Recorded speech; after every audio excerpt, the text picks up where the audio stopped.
Today, we are getting into a conversation that hits a nerve for a lot of Black women: the rise of male love gurus who profit off of women's heartbreak.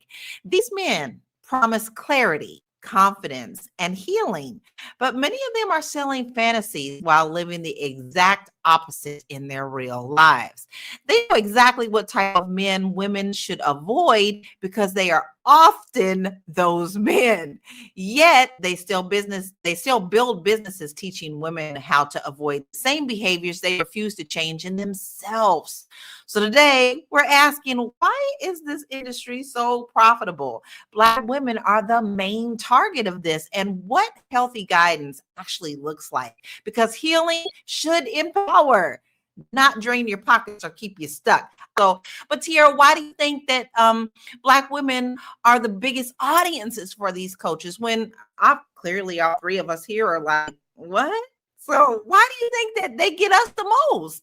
Well, here's the thing. I'm not like what, right? I watched Derek Jackson. I like tonight's conversation. I bought the cards, right? I did the things. I am the black woman, right? Like I'm the black woman. Um, and it's partially because it's like you're watching these things and you're thinking, okay, this is inside the thoughts of a man, right, as it pertains to women, and you're saying, okay, um but he's on my side, right? He's giving us a perspective, and here's a healed man giving black women a perspective of what a healed man looks like, right? And so, obviously the things, it's almost like the preacher.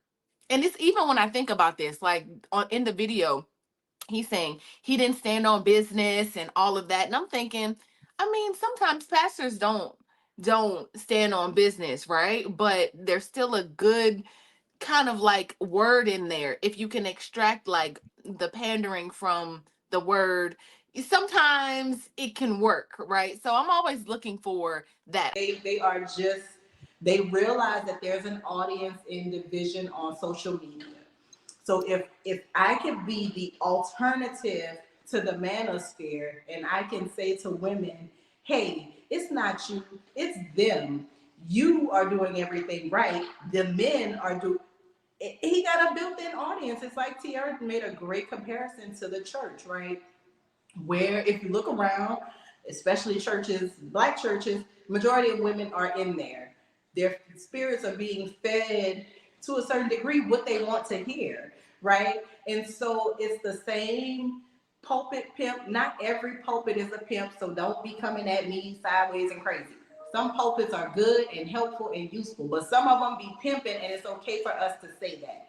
And this is, just an alternative of the pulpit pimp. So, Tiara, why do you think that people actually trust advice from men who don't practice what they preach? Because they present like they do. They present they I think we all can recognize the charismatic pastor, the charismatic. I mean, it's part of, people know how to pull your heartstrings if they can communicate well, and there's a certain way that they communicate, almost giving you that, oh my, like you can trust in them. Like I'm a good guy. I'm not like these other guys. So I'm gonna tell you exactly what those other guys are thinking that I don't think.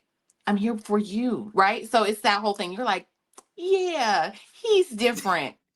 He's so different, and he's not No, different, it's right? So not. I think we just fall into it. And I always say this, that the internet is not real.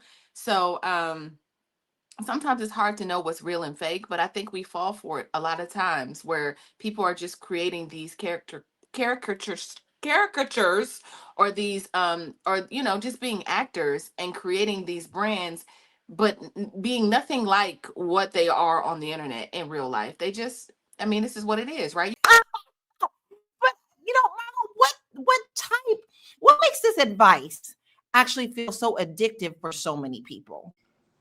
Well, it's like ChatGPT, right? It's reassuring. It's telling you that it's not you, it's them, right? It's them who need to modify. It's them who need to change. It's them who need to be honest.